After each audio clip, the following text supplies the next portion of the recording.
All right, ladies and gentlemen, welcome to a very, very, very special episode of Big Time the Podcast. We thought last week was big, bringing video into it. We're going live right now. We're going live all across the internet, all across the world right now. And we got a very, very fun episode planned for you guys tonight. Last week, we did a fantasy basketball draft for 4K Local Legends. It was a bit of a niche episode. We're going to expand upon that. So we got the same cast of guys back along with one very, very special guest. Tonight's episode, we are doing a Fort Kent High School fantasy soccer draft with the same cast as last week. And I mentioned our very special guest. And we got Fort Kent soccer coach legend Dave Minzy joining us on the podcast as well for tonight's episode. So we're gonna kick off with Coach Minzy. Coach, how are you doing tonight? I'm doing fantastic. Things have been going great, and it's a pleasure to be here with you guys. I know all these guys are fired up and happy to have you on here. These are all guys that played for you, so we're just going to introduce our cast of characters for tonight as well. Once again, back, I think it is third or fourth appearance now. We got Laughn Berthiaume checking in from Gorm. Laughn, how are you tonight? Great. Glad to be back. Lucas making his third appearance. Lucas, how are things in Georgia? Can't complain. It was 80 degrees today, and enjoying the time off. I was going to say, you got a nice tan. You're the one guy with a tan in this group. We got from Scarborough. We got one of the executive producers of the show. We got Ethan Raymond checking in. Ethan, how are you tonight? Doing great. Glad to be here. And we saved the best for last, the original big timer, the reason why the show's called Big Time. Dressed and ready to go all the way out from Halifax, Nova Scotia. We got Coach Charlie. Charlie, how are you doing tonight? What's going on, world? I apologize if I say anything unprofessional. It's just how I roll. No holds barred. Let's have some fun. Real quick, what's with the suit? I thought this was we're going professional on this one. Everyone else went casual, but that's not how I roll. Money in the bank. Good to know.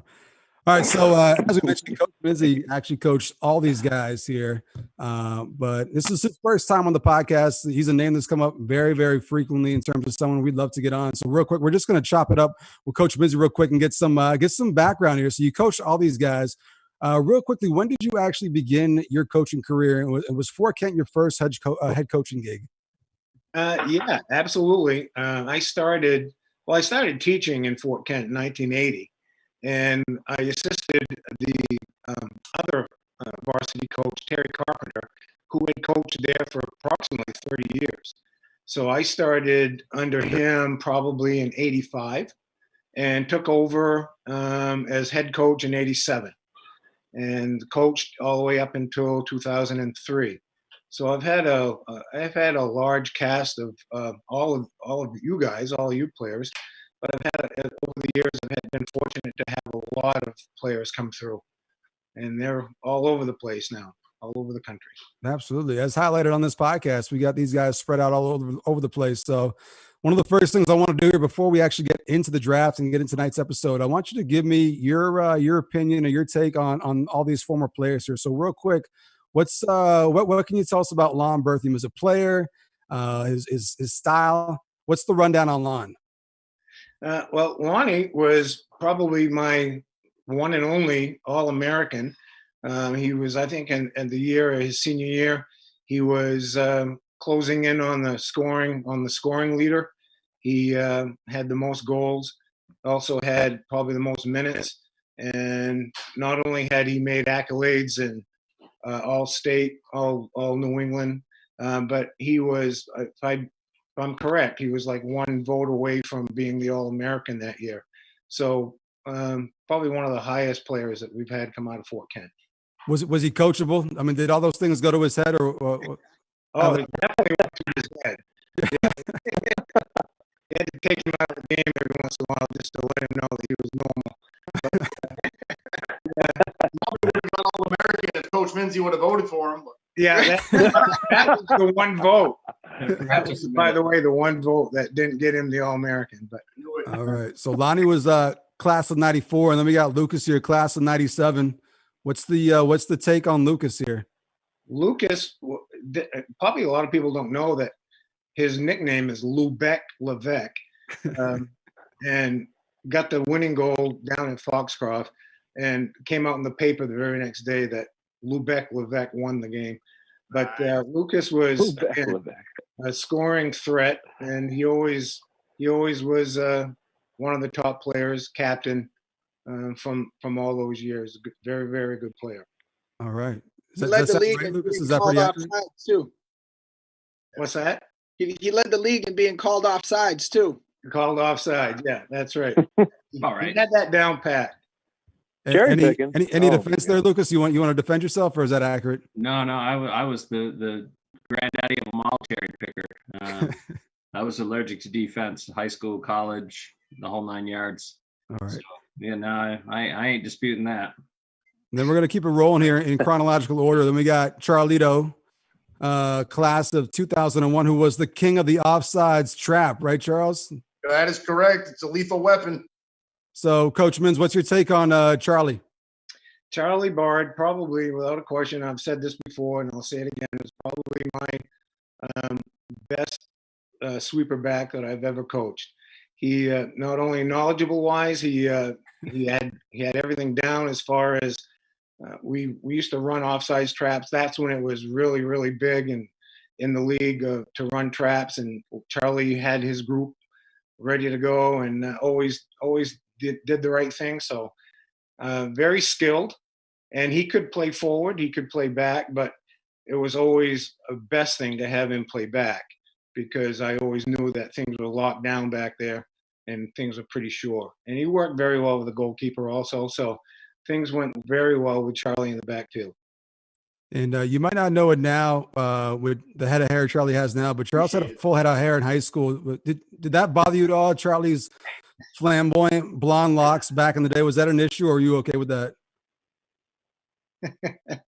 Valderrama style. Yeah. Yeah, it was. I don't know. It's kind of a hard comparison now, isn't it? All right. Hey, you can't forget that Charlie is the only guy we've ever seen score off a corner kick in a game, high school game. Yeah, that's true. Yeah. Max right there. All right, so Unreal. then moving on to our last guy on the panel here, class of 2004, the pride of Wallagrass, Maine. What's your take on Ethan here? Well, Ethan was a great protege. He started early, came through the feeder program as probably one of the better players. Started going to camps at an early age, doing very well at Colby, and did extremely well there, and became probably one of the better players that we've had. We came through with a few good players that were in his league, but he was a leader for sure, and was always a scoring threat up front. So it was I actually put him down as one of my best players on my fantasy team just because of his caliber of play. Wow, Ethan, how does that make you feel Wow. right there? I'm honored. Appreciate that, man. All right, That must be so his fantasy Wallagrass team. Yeah, that's probably what it was. The all strip road team. yeah. So before we get into our draft here, we're just going to go over the rules here. So we are going to try to keep it civil here. We're going to try to keep things calm and collective. Just a few rules. So what we're going to do here is for the first 6 picks, and guys, I'm not really a soccer guy here. I'm going to admit it. There's 11 players on the field, including the goalie, right? Right. All right. So the first 6 picks are going to be made by players only from your era. So your freshman through senior year teams, you can only pick guys that you play with for your first 6 picks. Doesn't have to be based on position. You can just draft best available. But by the end of this draft, you need to have a player drafted at every position. There are a couple of you guys where you guys overlap by year. So if in the first 6 picks, if there is someone who is claimed by more than one person, we'll just have a coin flip to decide who gets that person. So first 6 picks should go really quick. And then after that, we're going to have a draft lottery. We're going to find out the draft order for the remaining 5. And those last 5 picks, you can draft anybody from any era. So that's when things are going to get interesting. We got the man who coached all of them. We got Coach Minzy here, who's going to be our draft expert, give us some feedback on some of these picks, and maybe tell a story or two. So before we get into it, I just want to ask Coach Minzy here, if you're building a team, what's your approach? Do you build around your defense? Do you build around a good goalkeeper? Do you want someone who can score the ball? What would be your approach in drafting a team here? I always went from the back to the forward. So I always went goalkeeper first. and then my backs were always the next step in line. My midfield and forwards, I could always fill in because we had a lot of very talented, fast, and strong players. But the big thing was for me to always defend well. So I always went with goalkeeper backs. That was the very first thing for me to put together. All right. So I see. I didn't see anyone jotting down notes. It didn't look like you guys were taking some advice here. It sounds like you guys are ready to go. How much research and time did you guys put into this? I'll start with Laughn. How much time and effort went into this right here? Yeah, I had to get prepared. One of the things about the format of this is we sort of leave out the group before the 90s or before 1990, and then after 2003. And so I was on the horn this week, and I made a few phone calls. I talked to a few people, and I wanted to get some insight into those legends that came before the 90s. All right, Lucas, how about you? What's your approach? How much research did you do? Did you make some phone calls, trades lined up? What are you thinking for this draft here? Yeah, I just tried to dig in a little bit to the 80s, 70s, and 80s, really, to figure out who I might have missed or overlooked. So, I probably took about an hour to go through everything and reminisce about the good old days with my group, and then figure out the open draft era is going to be interesting. So I'm excited for it. Real quick, how many of your teammates reached out to you saying, "Hey, pick me up, make me one of your draft picks"? How many guys reached out to you? Dave Sussy blocked me for since I drafted Eric Gardner ahead of him in pickup basketball. So Dave's on my shit list a little bit, but for the most part, I'm still communicating now. Whether I still have friends after this draft, that will be determined at a later date. All right. We'll keep moving in chronological order here based on years. Charles, you look serious. I mean, you're definitely dressed for the part. How much time and effort did you put into this here? I got some surprises that are going to blow some minds here tonight. So I don't know if I should just expose it now. We're going to wait till it's my turn, but no matter how much work these guys put in, I'm going to one up here. But I'll just wait for my time to shine. Don't expose anything, Charlie. I think the biggest surprise here is that you didn't ask us to push this till 8. I know Jeopardy's on right now, and that's kind of your thing, so I'm a little bit surprised by that. Getting too easy now there. I'm kind of maxed out. Probably a rerun. He's already seen it. Yeah. All right, and then Ethan, what's the thought process here for you? What are you thinking in terms of how you're going to build your team? How much research did you put into it? What's the strategy here? Well, my era was pretty easy. We had some standouts, so I was able to fill up the front line pretty well, but struggled for the defensive portion. And I'm the furthest removed from some of these older squads, so it might have been a little more difficult for me to tap into that older demographic there. But luckily, I got a couple olderly Eric. I got a broken arm and a fractured skull too. But that's right. That's exactly. He's got a lot of. Some great keepers all the way through, but this particular guy was a 3-sport athlete, a 3-sport teammate of mine, one of my great friends. I'm going Chad Bushy. He's my friend, but I'm going Chad Bushy. Goalie, number 1. Solid. Coach Min's initial reaction with that pick right there, is that a solid number 1 pick? Yeah, absolutely. Good, solid number 1 pick. He'll go into a team supper. So it was unfortunate for him in his last season to have a broken collarbone, but he was definitely an outstanding goalkeeper. The coach with the draft strategy. Let's see feeling about Lahn's team so far here. Well, Lonnie's picked probably the first 3-4 guys that I had. And so I jumped up over and I just avoided that collision.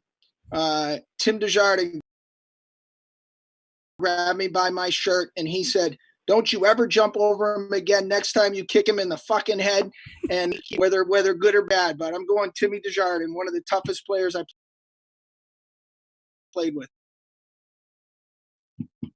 Is that an All right, Laughn, your 5th pick. Who are you going with? All right, so 5th pick. This guy wasn't a flush. He took somebody. He teammate. Yeah, he was a guy. He wasn't going to Close out your the last pick of your first 6 here. Who are you going to round out from your era? Yeah, so I'm going back to a classmate of mine. This guy was sometimes. Lonnie made some really, really good picks here. All right, and I also couldn't help but notice that Lonnie was the one who was get on all week long. Is that what's going on here? You know what? Sounds like he's got some insider info that's here. one of the things we didn't talk about. Is I didn't really ask him about guys. So no, not really. It was just kind of no. I made. All right, we're gonna move on to Lucas here. So, class of '97. Charles was able to analyze the game from the pretty well. Lucas, what was your boost that comes to mind? Talking me? Yeah. And, we were pretty good about ourselves, and Minzy goes, "Get to the pool, get to the pool," and we're like, "Oh shit! Why we walk all the way to the pool?" Where we were ahead, but we were really playing great. That was kind of the moral of the story is, I don't care who we're playing, whether we're up by 2 or 5 or 10, we're going to play to the best that we got. We were doing what we needed to do, and Minzy didn't think that we were playing as good as we should have, so he blistered us, and that was curious. I mean, you went on and had a coaching career yourself, still doing it, and obviously when you coach, you kind of take things from coaches you had. Did you blister your female? I molded my coaching Coach Minzy. I mean, I had more passion for soccer probably than I did basketball, but I'll be honest, I had some pretty lousy college coaches, and but Minzy was the reason why I while you're playing. So there's a lot of good coaching moments and things that I learned from Coach Minzy. You got 7 national championships to show for it. So I mean, you learned something. But we'll see how well you can draft a fantasy soccer team. Who you got? Who you going with your pick? So your era would have been what? Your freshman year was 94 to 97. My toughness 200 was a really, really underrated star with this group. And Coach Minzy, did you teach physical? Was physical something that you wanted your players to play, or did you just happen to have a bunch of tough guys? Part of that came from in the game, and he gets in his face, and again, this guy's 2 years older. Their best player by far, and next thing you know, Brad's chasing him full speed ahead, like chasing him around the field. The referees are like running to try to break it up, but that was Brad's way Brad on my team any day. Rock solid in goal. I know he stepped in when Chad got hurt, and as a young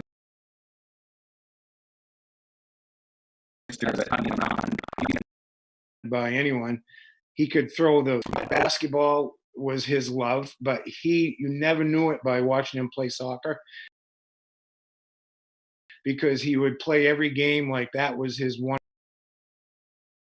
and only sport, and it was just a tribute to his playability. So picks here, Lucas, you got 2 more era draft. Who else are you gonna go with number 5? Yeah, I'm going. I'm going tough guy again. I'm going Motor. This guy is not the most act player on his team. He was a state championship wrestler. Had a phenomenal motor to him. I mean, nothing would face this guy. He's somebody who I was playing against because he never quit and was tough as nails. So I'll take Richard Plord on my team for soccer, and if a fight breaks out any day of the week. Absolutely. Yeah, I sort of agree with the Richard Plord being a tough guy. He's out. Congratulations. Ryan Martin, Richard Plord, and John Lozier. Good.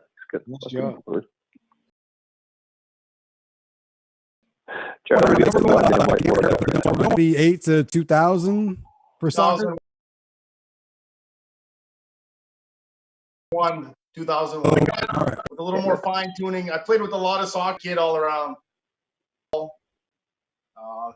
His right foot, one of my best, holds up and he stays healthy, but Aaron Willett, the big O. Little bit of college.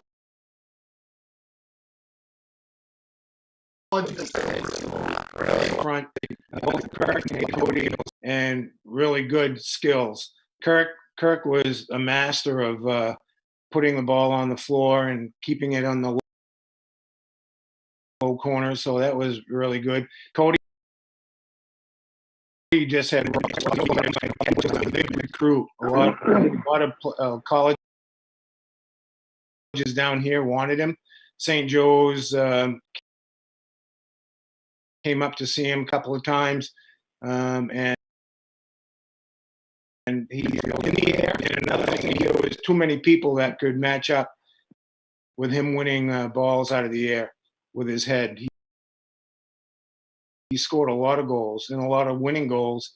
One being against Van Buren at home, a ball out of the air, and he won and took us to the playoffs that year with a heading ball. So he's a good player. All right, Charles, your number. Together, nobody has looked at my butt more than this fella, Nick Thibodeau. And let's just go ahead and see who your last pick is in your era.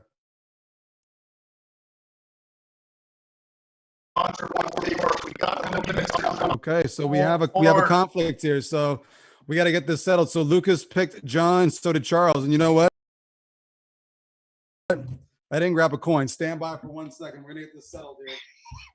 Hey, let's just do the old Minzy. All I got a minute to. I got to give some love to Minzy, by far the most knowledgeable coach I ever played with. Thanks for everything, all these guys. Appreciate it. So we got to settle the John Lozier argument here in a second, but before we do, I just want to get Minzy's take on Charlie's era.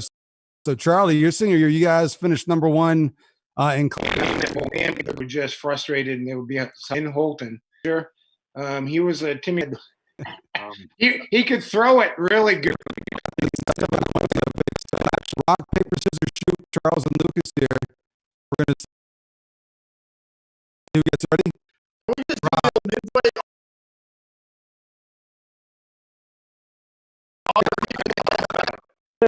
We're gonna It's coming up here. So the young guy in the totem pole here, because my open era, man, I crossed out a lot of names. You guys chose some good names, and yeah, Charlie, we're gonna have to do a couple battles here. Play together. They're from JJ Panett. He's not somebody that's went on to be a great keeper. It was just, Martinez. He played a few games, and then I don't know, Minzy, you might be able to chime in on why, but he had to get shut down to the JV team and absolutely humiliated some JV squads out there for the rest of the year. So. Yeah, it was all that was all fine, but under the MPA rules, they'd already graduated, so that made them ineligible to play varsity sports, which I thought was BS. I had him. It's funny you picked him, Ethan, because I had him down as one of my starting 11. This guy was incredible, and you remember that. I mean, his first day on the field, and it was just really that good. And I had a good chance. I coached him when I was at UMF. Charlie played with him, but he scored incredible goals at the college level that year. So yeah, really good player. all right. So who you got? Fourth pick. So we got a couple conflicts here. I'm not going to appreciate that. All right. So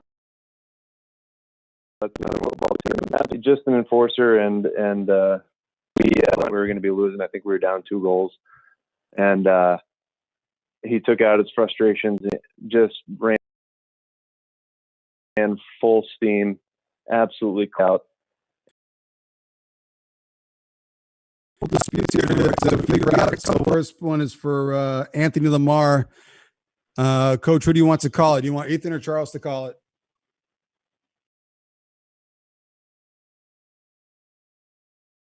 Well, Ethan, yeah, call it. Charlie, call. Yeah. So I get to keep Cody. My next in line, I had Tank Corey Burgoyne, so that sucks.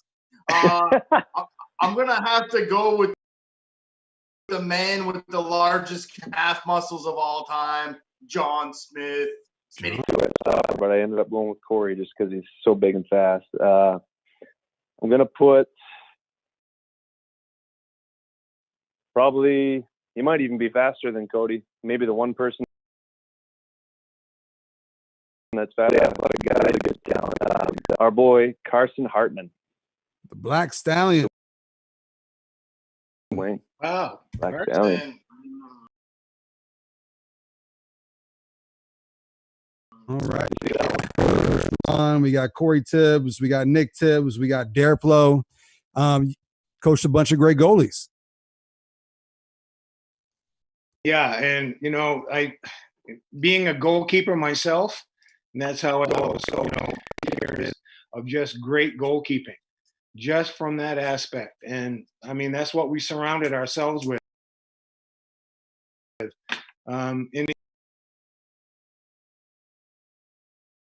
Even really good harder than Coach Minz himself, man. No mercy. To the wall all the time, and those early guys, they would run right. What was that? With the 4th with the Lucas. All right. Mm. All right. So the draft picks to make here on Charles, Ethan, and then Ethan, Charles, Laughn, Lucas, in that order here to fill out your roster. Anything goes at this point. There's no any error at this point. Some of these picks here, so we'll get to it with the 7th pick. Lucas, who are you going with? Open era. I think I'm going to go with probably the guy that scored 70 goals, 40 assists in high school. Is an all New England player. Went on to play at USM. I'm going with Carl Labby. Ooh, nice choice right there. Carl was the name on the top of the list, along with Tommy Pelletier. I mean, those were really the 2 guys in the 70s that were the most. All right. And I played summer leagues and reruns. Charles, who are you going with for your 7th? Holy shit! That was 2 hours worth of work last night, boy. Yes, I'm gonna take a picture. We'll get this online for the viewers at home. That's unbelievable.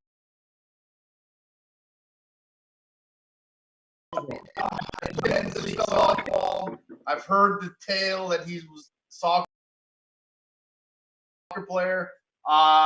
In talking to him the other night, he said I was so good I used to pass to myself. I'm Here, I don't think You're worried about playing. I penciled myself in on all the lists. It's like everybody was too shy to say my name, so I just threw my name on their list for them. Generous of you. All right. Unbelievable. We got to keep it moving here. Yeah. Right. He had a lot of good scoring opportunities. He was just a solid. His attitude. Those were that was the front line. I did right down in yellow. I mean, all these guys were clapping at times during their reign, and always came up short. And it was always for some crazy reason. One year, that I That hate. was the fill on with them for sure. I don't know Raymond Bouchard. That's a good pick. That is a good pick. That is a good pick. I was Wow. Okay. Love it. Let's hear it, Coach Minzy. Feedback on Berthiaume. We're still trying to fix the goals in Fort Kent from him running into them. Okay. Great pick, Charles. I like that. We're going to go back to Laughn for your 8th pick. Who are you going with? okay. So this guy, when we played some the closing game, there was a ball that was Stanford Plord. Good pick. His name is almost on every one of these lists, so he must have been legit back in the day. yeah. Yeah, Coach. Can you elaborate on Dan? Yeah, and he was always a scouting threat. Every time we used to play him, everything came out where you got to be cautious about Danford. He just Good front. I think he might actually. PC was legit. Big personality. and Lozier and John Lozier and Paul. We should be able. power. He's got boxing ability. He's got everything in there. Yeah. By the way, Paul Marquis has been my only player ever to score a goal off of a bike. About 100 of them. He did. He made one. All right, we're going back to Laughn with your 9th overall selection here. We're going to see if you're going to do research here. I didn't have to do much research for, but I do need some guys in the back. So this guy's a tough guy. I actually went to Europe with him on a. You're the best name on the list so far, too. I'm excited to hear this guy still available. I'm gonna have to go with Playing grad soccer with him, is that correct? Yeah, we played. I got to know, like in '88, Bert Levesque. I mean, all these guys were really, really solid. So, yeah, they're just.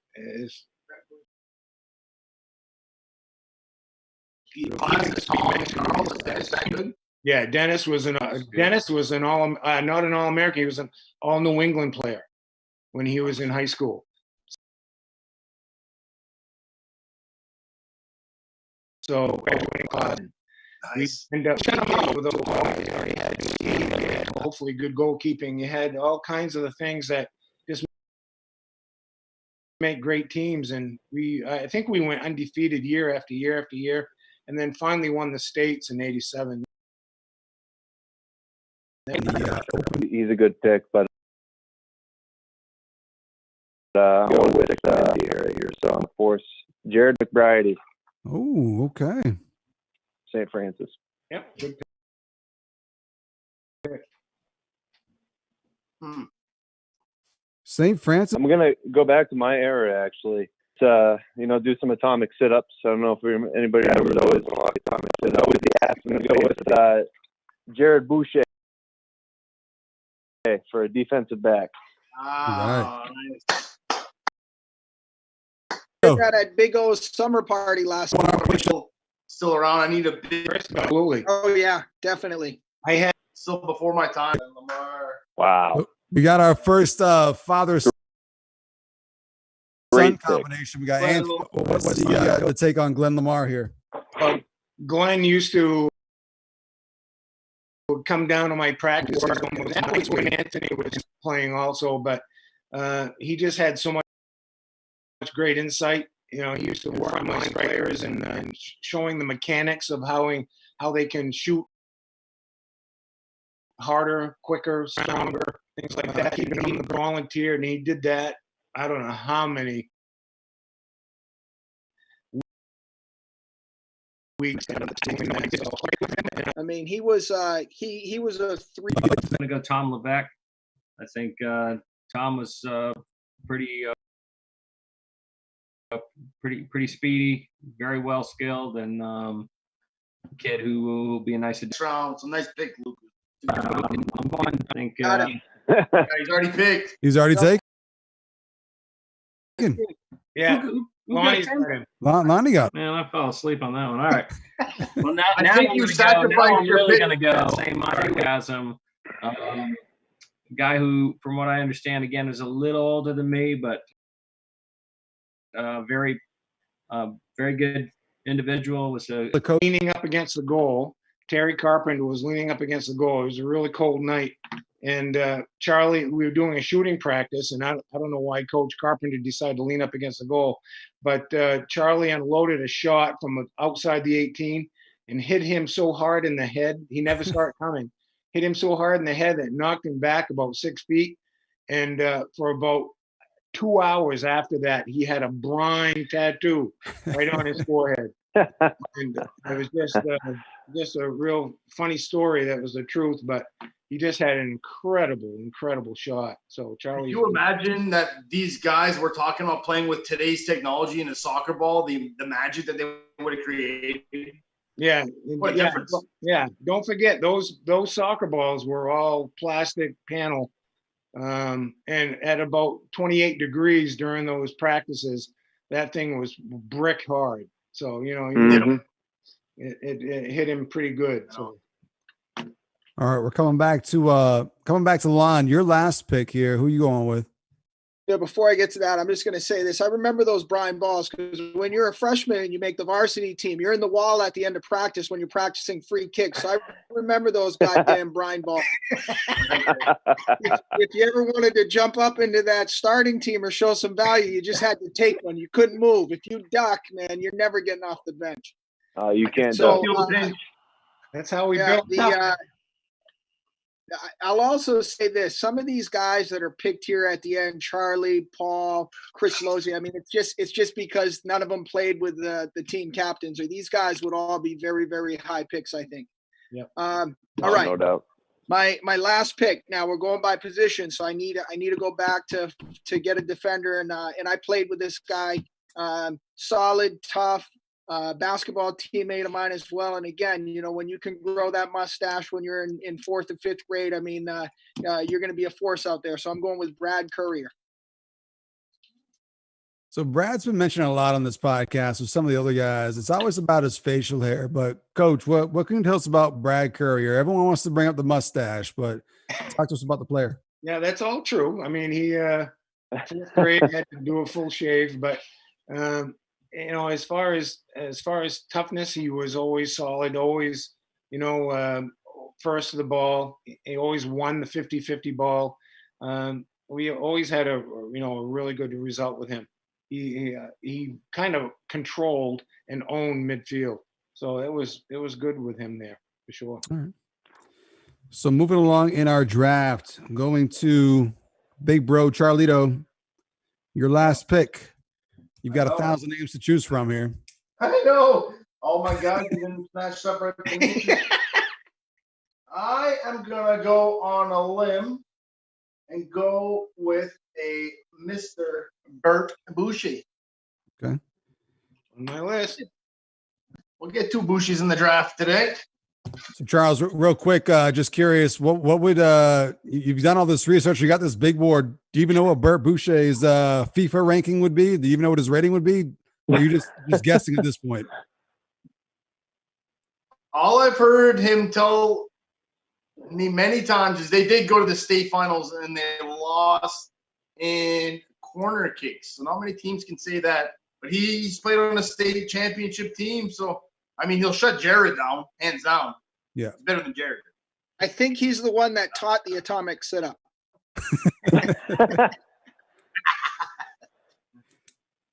Bert is one guy that back in the day, I would love to go back and hang out with college or high school Bert. I think that would be a good time. No So, doubt. We're coming to Ethan here for the last pick in the draft. The NFL draft calls him Mr. Irrelevant. Are you going to make it irrelevant? Are you going to make it a good pick? Are you going to go pick the last Bushi on the board? To go get Casey? No, we've done Casey dirty enough here in the last couple podcasts. Let's ease up on him for one day. Okay. Steve gave me another good name. I need to fill left defensive back. That's my last position on the board here. He gave me another good name with Justin Marquis. He was a stopper. I don't feel right picking him because I never seen him play. I don't even know who he is. So I'm not going to go that route. I'm going to go with a fella that I grew up with, one of my oldest friends. He stopped playing soccer sophomore year because he started working instead. He needed to make some money for the family. And he would have been somebody that I think would have been an absolute standout. He's just one of the most athletic kids I know. He's a big body. He was smart. He saw the field well. He was really good at basketball as well. Somebody that could play all over the field. Ben Bouchard.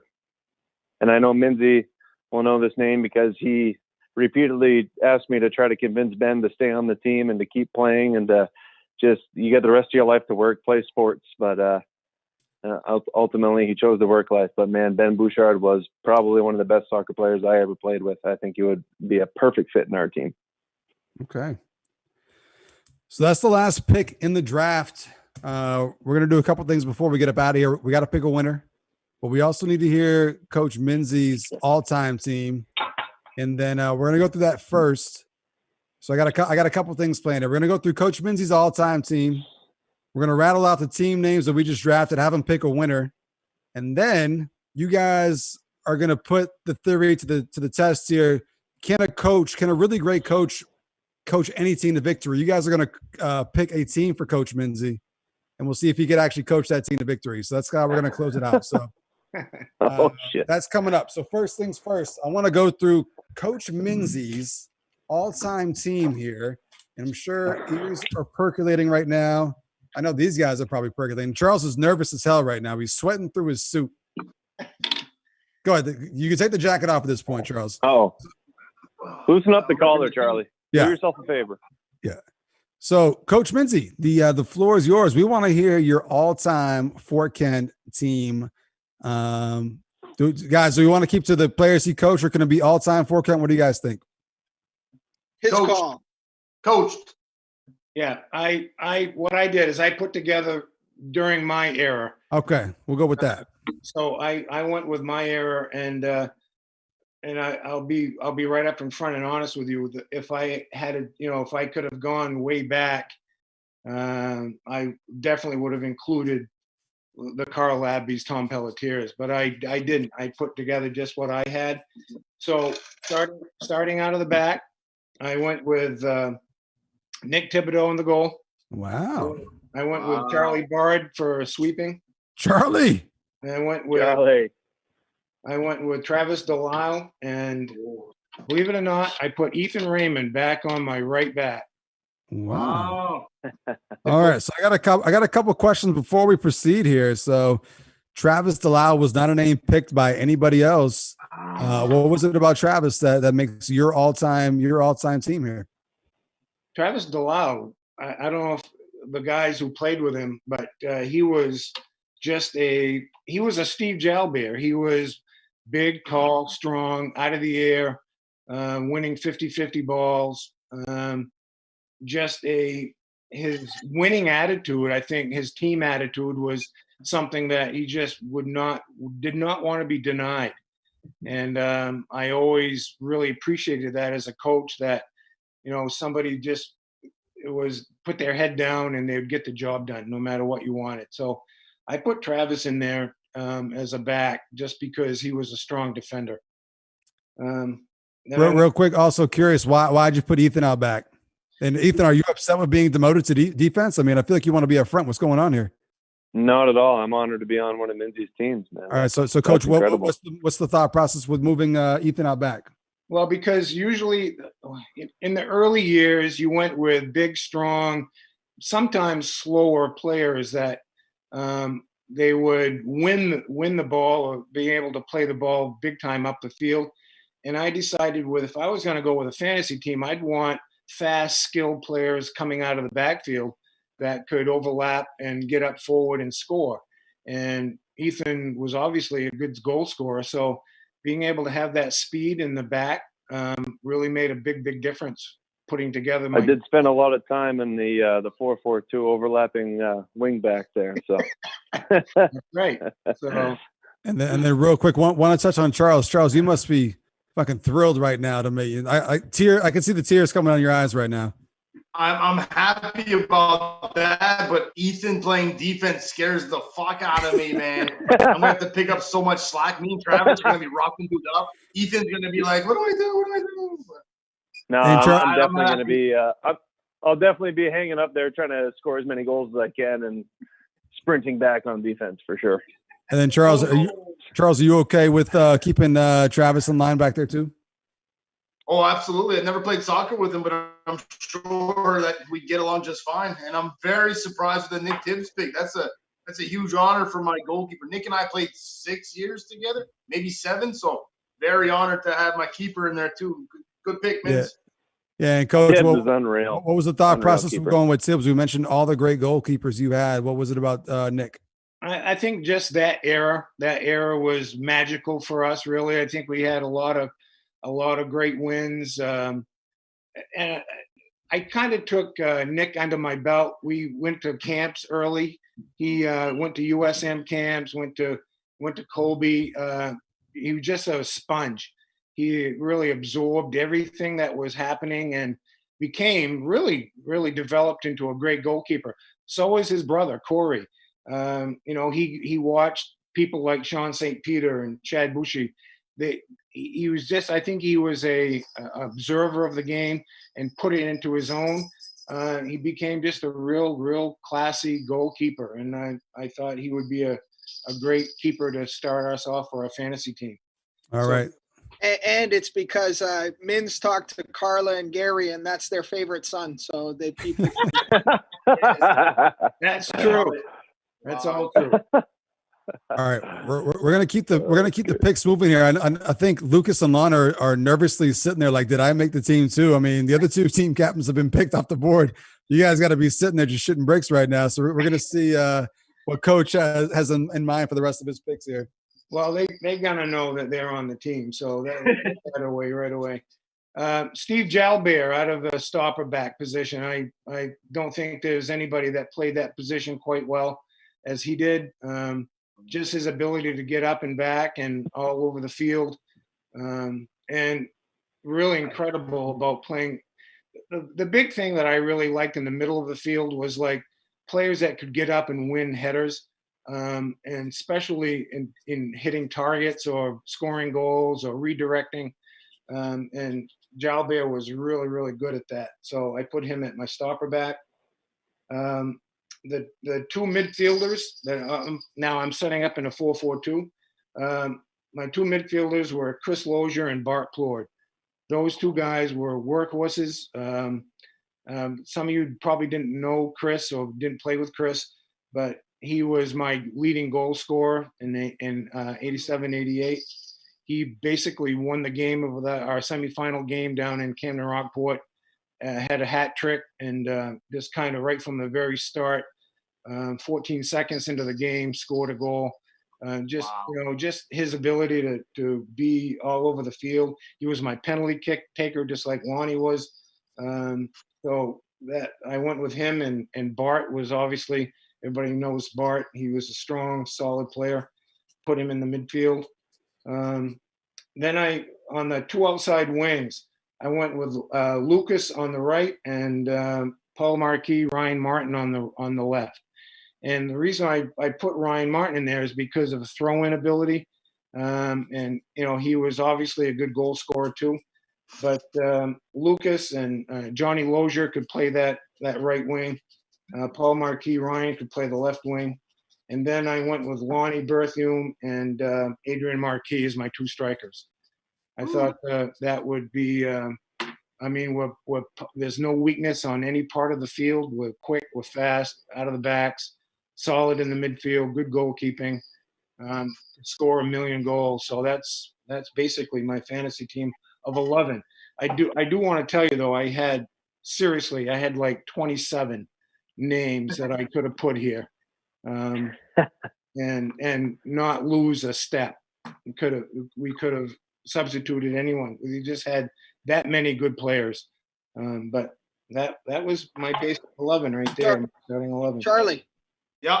Charlie, you're going to have a lot of action, though, because you got Lucas and Paul Marquis on the outside mids. They're not coming back to help you. No. And Ethan on top of that. Holy crap. Yeah, you got me up there cherry picking for sure. So let's give Coach Minz all-time favorite player. Do you have a single choice?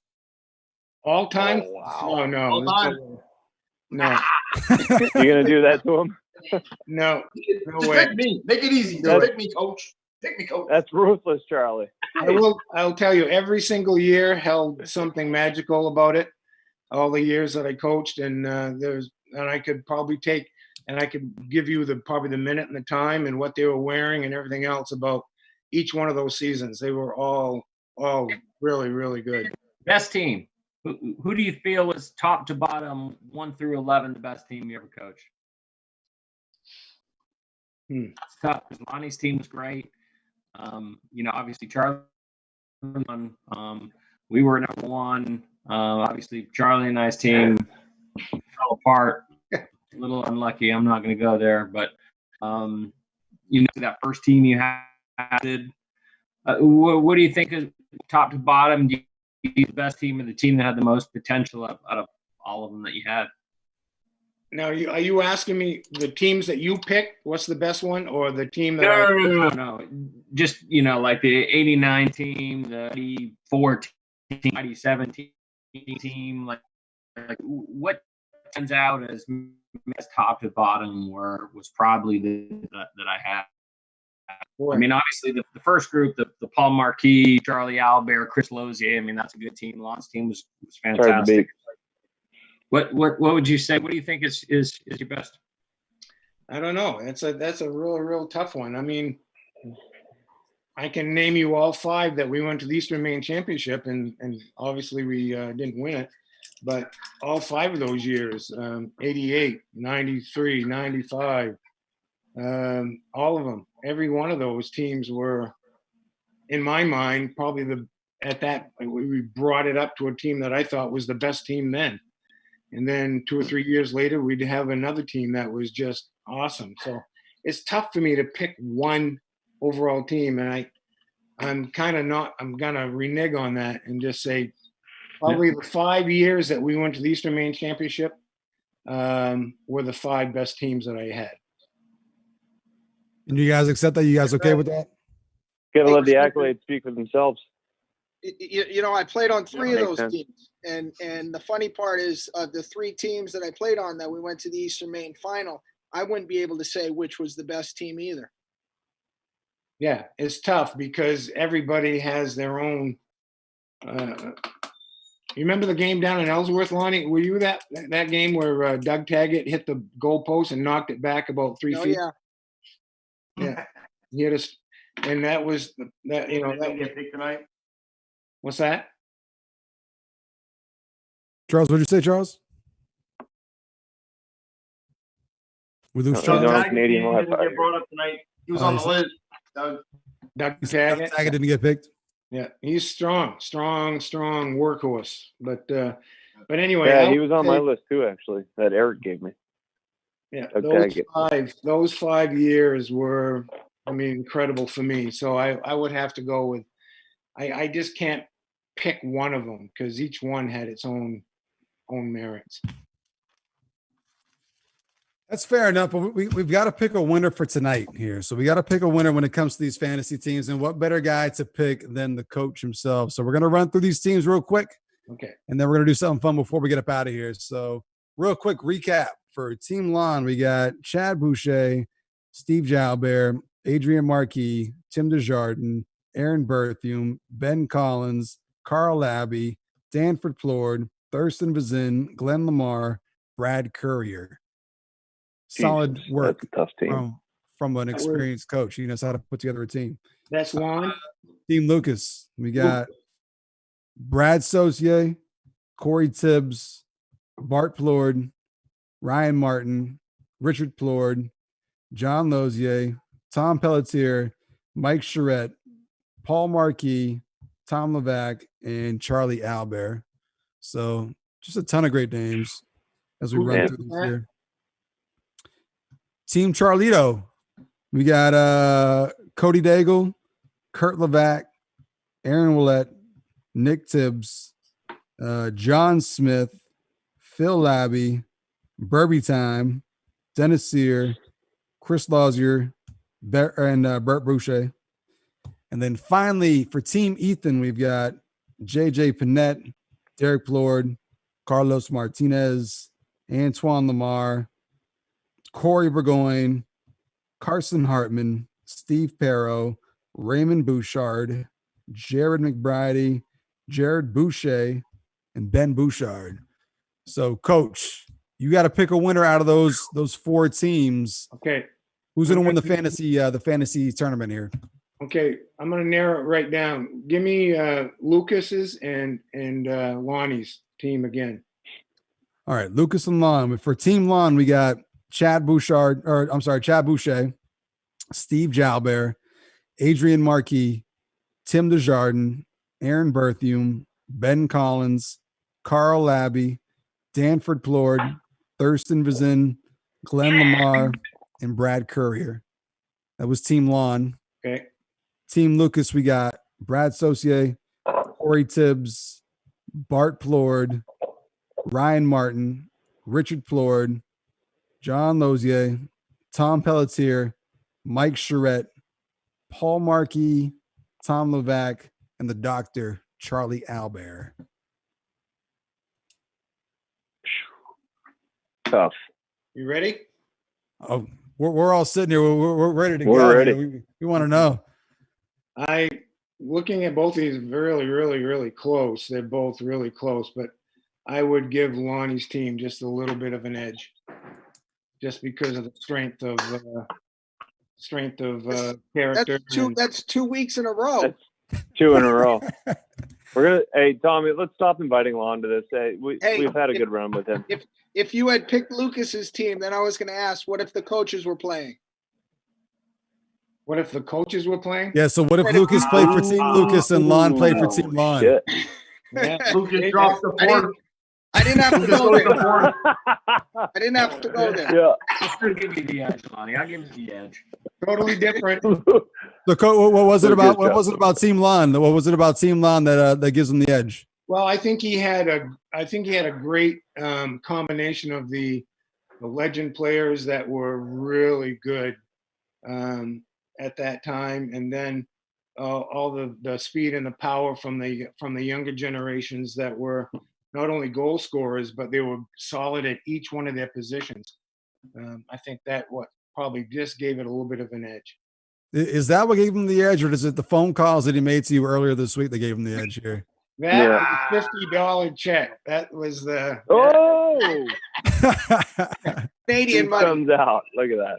No, right. No, it had nothing to do with that. I just when you called off a few of the players, especially, I mean, you can't say enough about the guys that were before I was coaching, but those players added on to anybody's team really are going to make a normal team into a state championship team. So I think that's what kind of did it for me.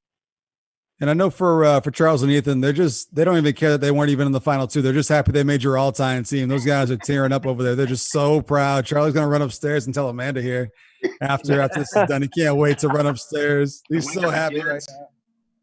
All right. Coach might have thrown me a bone, but I'll take it. Yeah. I'll tell you what, it wasn't because you guys are on the program. And you can ask my wife about this. After Lonnie called me, I sat down and I wrote this out and I thought about it and I kept writing out and I'd scratch off things and I had a list of about 15 and I tried to narrow it down. So to get down to that 11 guys is just because I feel fortunate that I've had a chance to coach many, many really good soccer players. Absolutely. So it was really tough for me. So to put those guys together, it wasn't a favor for anyone. It was just what I really felt. It was really an unfair question too. That's one of the toughest questions to answer. Right there. Is. Yeah. All right. Tell you what, that team is winning state championships right there, though. Absolutely. Absolutely. Yeah.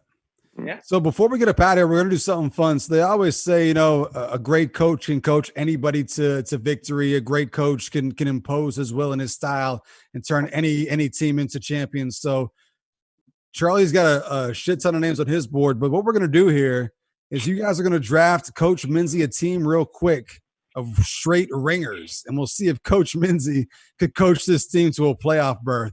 So we're just going to go in order. We'll start with Laughn. We'll go Laughn, Lucas, Charles, Ethan until we get 11 guys. Straight ringers. Question is, could Coach Minzy coach this team to a playoff berth?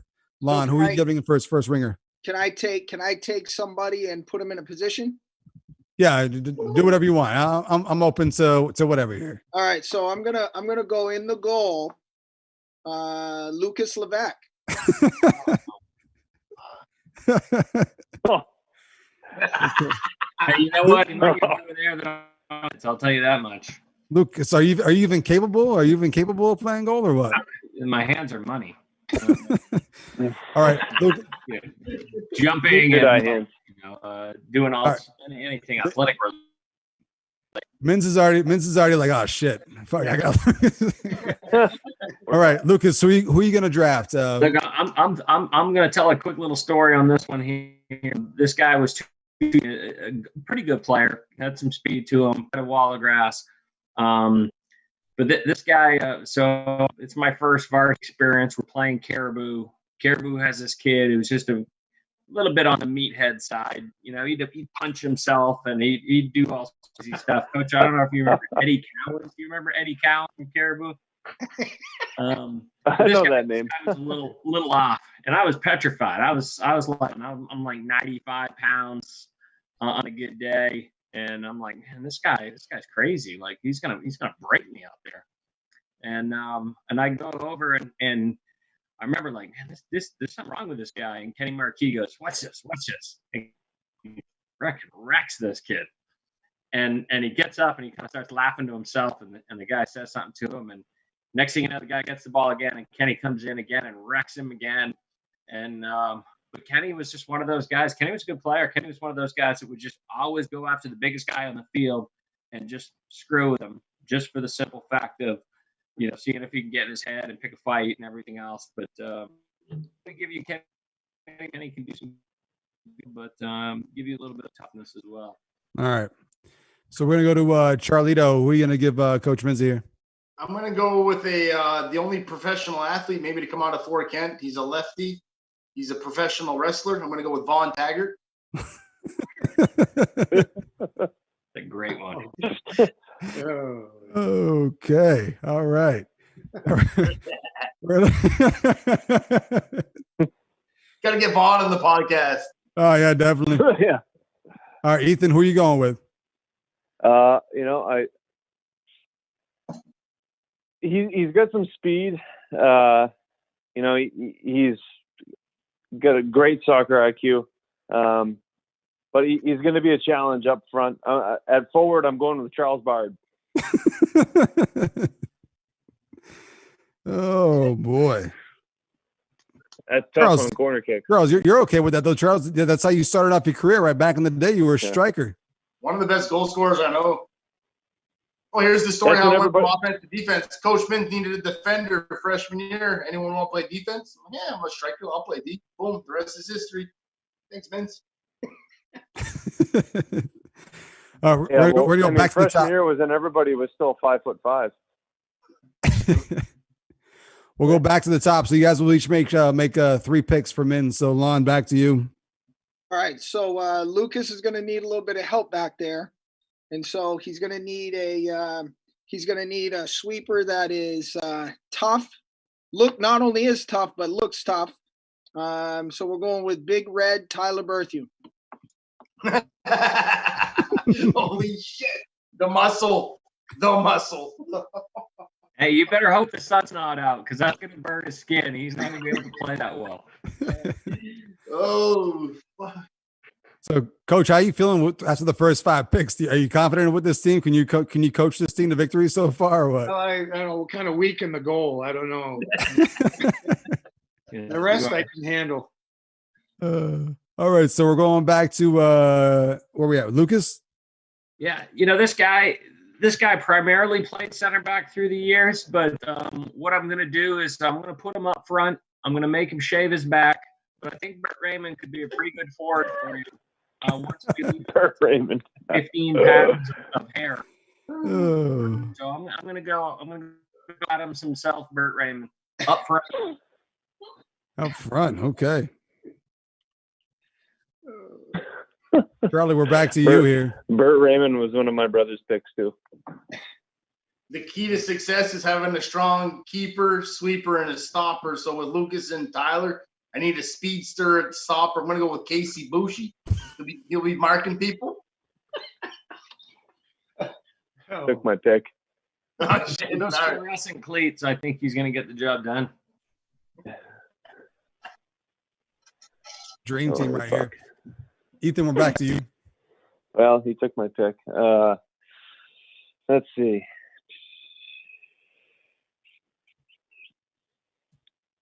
Who am I going to go with? You know what? I'm going to go with what do we need for positions right now? A lot. What's Sure. open for We got a positions? goalie, we got a sweeper, we got a stopper, we got a striker, we got Bert Raymond up front. So I mean, we got a couple more positions to fill in here. I don't know where Lucas, where'd you put Kenny? Yeah, Kenny can play out on the flank. Give him some speed out on the wing. You need an enforcer. You need an enforcer out there. You need somebody that's going to be able to throw a shoulder into some people. You don't really have anybody out there that's too big right now. We need Dustin Neto on this team. Dustin Neto, great pick. Duddy on the team. This is good. We're going back to line, so you guys each get one more pick here for Okay, for so Coach Minzy's so team. between Lucas and Tyler out back, somebody's got to be able to take goal kicks. Neither one of them can kick it very far, and so I had this guy that was a teammate of mine. He was my older brother's class, and you don't get nicknamed Thunderfoot for nothing. We're going Thunderfoot Paul Plord. All poured, huh? Thunderfoot. With all the speed. Hey, he had like size 14 feet. I mean, honest to God, he'd kick a ball, and again, you're in practice and you're doing those drills and you're running at the ball, and he's going kickball style. You're getting out of the way. All right. Appropriately named Thunderfoot. So we're going to go back to Lucas. Before we do, though, we got our first shout out from somebody watching live right now. We got to shout out Steve Perro, who said him and his wife are laughing their asses off right now. So shout out to Steve Perro for tuning in live and watching Big Time Live here. So we're going back to Lucas. One more pick for you. I'm going to give an under the radar guy who many people didn't realize was actually a pretty decent player. I guess he had quite the toe kick, but believe it or not, had some wheels. I'm going to go to the legend of Eagle Lake, Al Boutot. You throw a big Al Boutot out on the flank. That guy's going to do some damage. So I'm going to give my boy Al some. He coached the Eagle Lake wrecking crew up there from middle school all those years. He's not quite as legendary as Robbie Neto, but believe it or not, Wow. Things are shaping up great. This might beat Lon's team that he actually drafted here. So we're going back to Charles. Charles, what you got? What position to Lester? Because Al Boutot was my pick. What's left? I mean, at this point, you can kind of just fill them in wherever you want. I think our defense is shored up. Maybe one more person up front. I got to go with the utility player, the Swiss Army knife of basketball and soccer for Kent legend, Terry Rio. Holy shit. you can't go wrong with Terry. No, never go wrong there. So, Ethan, you get one more pick. This is going to be our first person off the bench to come in and give Coach Minzy's team a lift here. Who are you going with? I mean, he needs some fucking talent on the team, for one thing. I'm gonna actually give him somebody he can work with. I'm gonna give him his daughter, Meg Minzy. He needs some help. All right. She should have been a starter. Yeah. So, Coach, where does Megan fit in with this team we just drafted for you here? Probably on his all-time team. Yeah, that's probably on my all-time team. That's for sure. Way above everybody else mentioned so far. Yeah, I got a story about her. I can't remember where we were.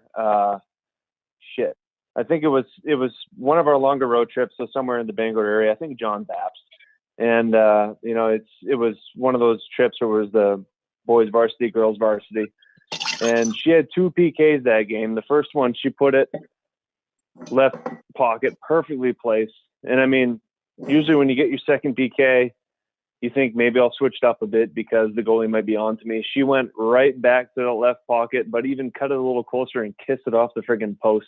I've never seen somebody with so much ball control. It's unbelievable. Right off the post. I still remember that game. Uh-huh.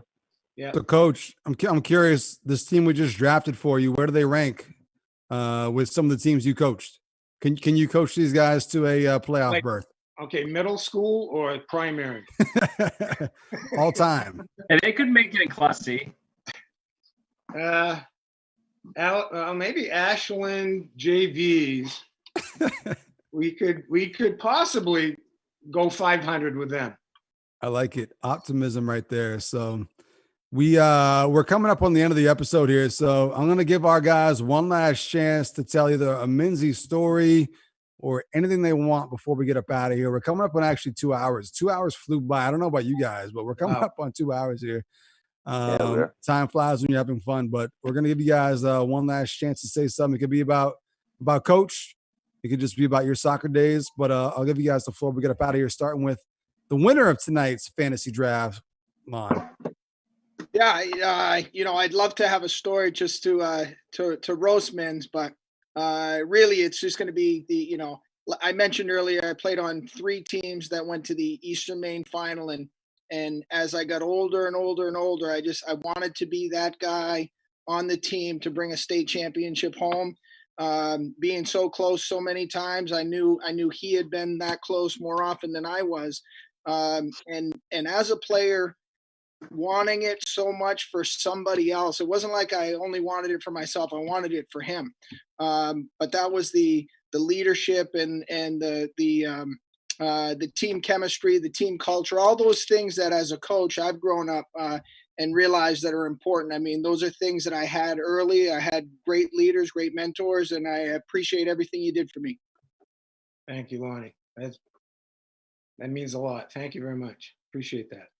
Coach, I know they asked the question earlier, but can we say, is Lonnie your favorite? I mean, with him winning tonight, with you just appreciating what he said, is Lonnie your favorite? I mean, it's okay if you want to say it. I'll tell the same thing I tell my daughters. I have no favorite. I got the text he just sent me. We're going to go on to Lucas here. Lucas, your chance to close things out here. What are your final thoughts? Yeah, no, I'll echo that sentiment that Lonnie said. For us going through, they had come so many teams before us had come so close, and we knew if things bounced our way, we had a good chance. And the win it for men's was definitely real, and that was something that like Lon talked about is when you care so much to win it for somebody else, that's a rare thing, especially in coaching. And that was how much respect we all had for playing for Coach Minzy and for the program and for the history of every of all the guys that we played before. So I know for me, Lon's group was kind of our generation, and Lon's group before him was Aaron and his friends, and before that it was the Paul and Charlie and Chris Lozier. So there's just so many generations and so much rich history with that. But we all just wanted to bring home a state title for Fort Kent, and it's glad that it eventually happened. But switching gears, end on a funny story. Lon talked about wrecking people in middle school phys ed. I'll never forget. Minz was cutting the ball and slicing and dicing in phys ed class, and he stepped and he kind of lost his balance and went down. And Bradley Volunteer was like pointing at him and laughing. And 30 seconds later, Bradley got it. Next thing you know, Minz comes in and just whacks him. And Bragg is flying. I mean, he's got grass stains. He's got like dirt coming out of his mouth. I think his nose is bleeding and stuff. And we're all like, last time you laugh at Minz, Brad, you know? And so I think Bradley learned his lesson not to laugh at Coach Minz, because pretty soon it's going to be him eating dirt. So. But that was just the competitiveness. We love that. That's something we fed off, and you know, we can all look back. All four of us can look back and enjoy the times we spent. And Coach, we really appreciate everything you did for us. Yeah, thank you. It was magical. I will tell you that right now. Yeah, Coach. My last question for you in regards to Lucas. I know he talks about the competitive nature and the competitive spirit that you kind of built your programs around. Did you ever get just frustrated with Lucas and his lack of effort to get back on defense and stuff like that? Were you ever just like, God damn it, Lucas? You know, there used to be every game you'd hear this god awful scream coming from the side of our bench, and it would be "Get back!" and it was always towards Lucas. You know, so you know that's what he thought his name was for the longest time, was "Get back." But Coach, I thought we were playing a 4-3-3. You didn't tell me I was the outside mid in the 4-4-2. So. Yeah, that's your new position. Probably would keep you at keeper so you don't have to get back. Yeah. Hey, look, I'm still gonna go. I'm still gonna cherry pick. Saving balls like this. Oh, sure. All right, we're gonna get to big bro Charles here. Charles, I mean, it looks like you're ready to go to church right now. I'm pretty sure you're ready to preach here your love for Coach Minzy. What are your final thoughts before we get up out of here? Oh, God. When I think back, the warm-up tape, that was epic. Just the energy that brought to the field. The circle before you take the field, bring it in here, the huddle. Minz always led that huddle. It was fired up. But really, when I think about it, I'm confident in my skills. But when I look back at this list, I don't even belong on this list. Like, this is a group of athletes that have run through Fort Kent. I'm not on that level. There's a lot of pride. It's hard being away from home because my daughters will never understand like hometown pride, the respect that was just generated during that era. I don't belong with Lucas and Laughn. Like, they're in a class of their own. I don't belong with Coach Minz. So much pride, a lot of hard work.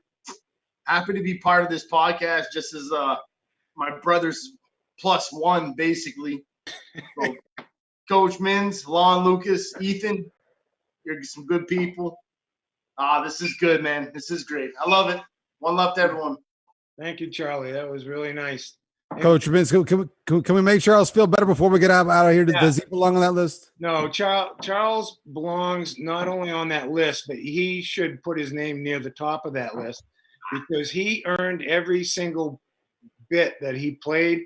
And I said it right from the very start. Matter of fact, I remember lining those guys up in middle school when they were in 8th grade, and we had just graduated, probably 15 seniors.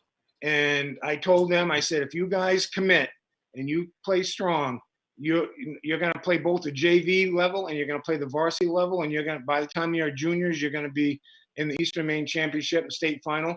And Charles never looked back, and he became a starter early, and he earned his spot.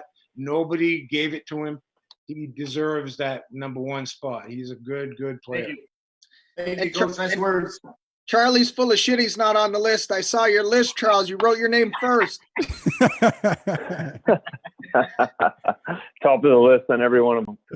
And real quick before we get about, I gotta show my big brother some love. So I just happened to be Googling Fort Kent soccer to try to get some information prior to this episode, and I went on Bangor Daily News and I just Googled I searched Fort Kent soccer, and there was an article on there. I think it was your sophomore year, the game that Minzy talked about, the Orno game, and all the offside traps you set. The article is still on Bangor Daily News. It's in the paper. People can find that.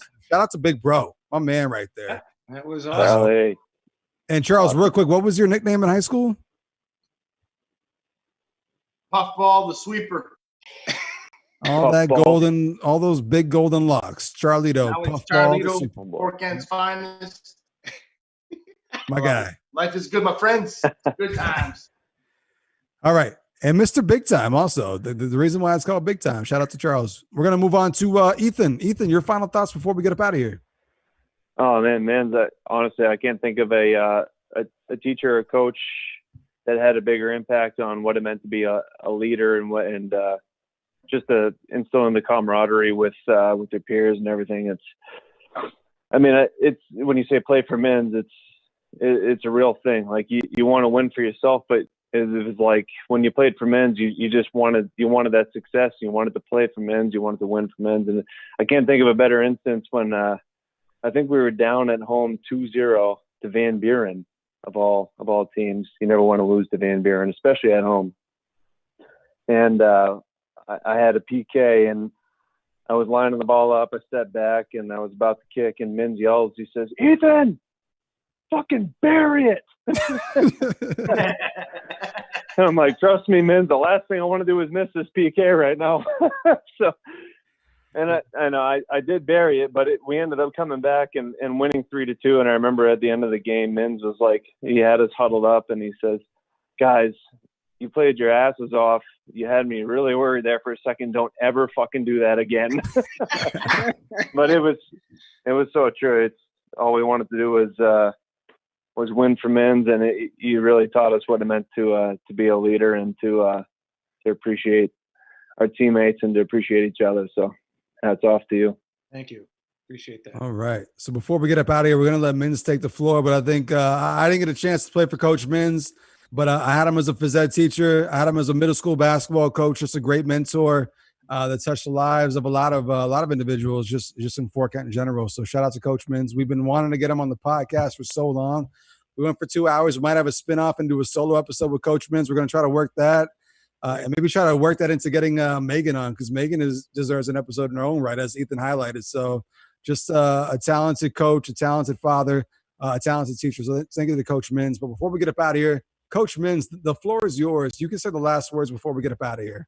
Well, I was kind of skeptical about what was going to happen here, but I have enjoyed, like you said, 2 hours have gone by, and it's just been, I didn't even notice it. It was almost like it was been 15 minutes. It's been to recap and to rejoin all those years and those memories. Those were, for me, my coaching years in Fort Kent were probably the best and the most magical years that I can remember. And I mean, we've gone through a lot of years and genres together. When kids were just little, coming up and watching the older guys playing at Fort Kent and just emulating, like, I want to be there. I want to play like that. And that was what it was like for me. When I came in, there were just great players, and I just wanted to keep going with that whole aspect. And to be able to have a cast of characters and players like that are here tonight, and all of the guys that I've coached over the years, have each and every one of them have had an individual impact on me. I can still vividly remember a lot of things about games, special things, snapshots from all the years, and it's just because of all of your hard work and all of your what you've done for not only for me but for the Fort Kent soccer program. I remember one year we had 65 players going out for soccer. We had like 30 on the JV team. It was just unbelievable, and people just wanted to play soccer. And it was, I was just like, those are the best years that I've ever had. So I wanted to thank you. Thank you for having me on, and thank you for letting me coach you guys. I think it was perfect. So, and again, some other time. I like it. So, Coach, does this mean you're going to do a follow-up? We're going to get a solo podcast with just yourself and tell your story? Absolutely. I'd love to. That would be great. Awesome. Anytime you like. That's awesome. You realize that you just had Laughn Berthiaume, Lucas Levesque, Charles Bard, and Ethan Raymond silent for 4 minutes. We just had this. We just respect, man. We didn't speak. We listened. Yeah. So much. That's hard to do. Actually, I want to kind of give a teaser as to what the solo podcast would be like. But so before we get out of here, and I just checked the numbers. Hey guys, I think before we went online, I asked what's the over under for viewers we're going to get. I said 12. We got 18 right now. We got 18 live, so we're doing something right. But I bet 18. You that the follow up numbers are going to be huge. But real quick, my little teaser for the Coach Minzy solo podcast. Everyone knows you for Adidas suits and Samba shoes. What was the whole thought process behind the wardrobe? What went into it? I mean, that's just as legendary as your coaching style itself as your wardrobe. So what went into your wardrobe?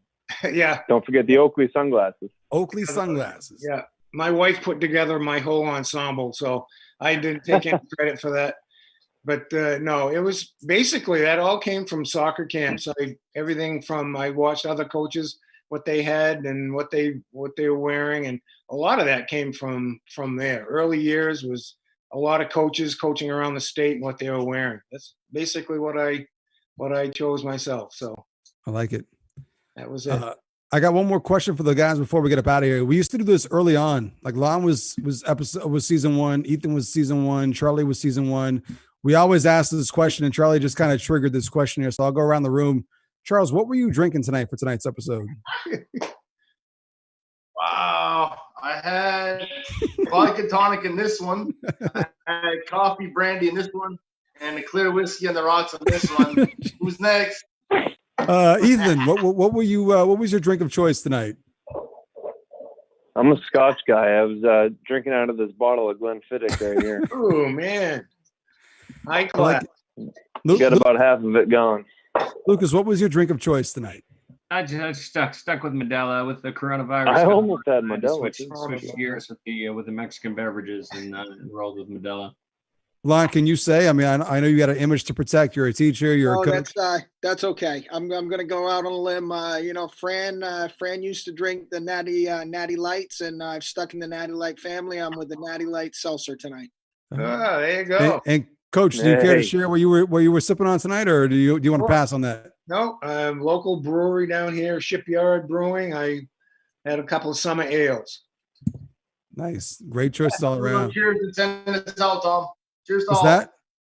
Little cheers for everyone and send us out, brother. All right, little cheers to everyone can put their glasses up. Thank you for everyone who tuned in to the very first live episode of Big Time the podcast. I think we're on to something here. We're having a good time with these videos, with these live videos. Our cast of characters. I think we could very easily do a second episode with the same cast and crew. So we'll see what's next. I think we're going to try to go weekly with this. So thank you everyone for tuning in. Thank you to Coach Minzy for coming in and giving his stuff as well. This has been by far at the top of the list of episodes that we've done here on Big Time. So thank you for everyone for listening. Thank you to WFK TV, Channel 4 in Fort Kent, Maine, for getting us out live through their channels as well. Tune in next week for next week's episode. But for now, that's it. You guys have a good night. Stay safe. Thank you. Thank you, guys. Take care, everybody. See you guys. Cheers. I'm still here.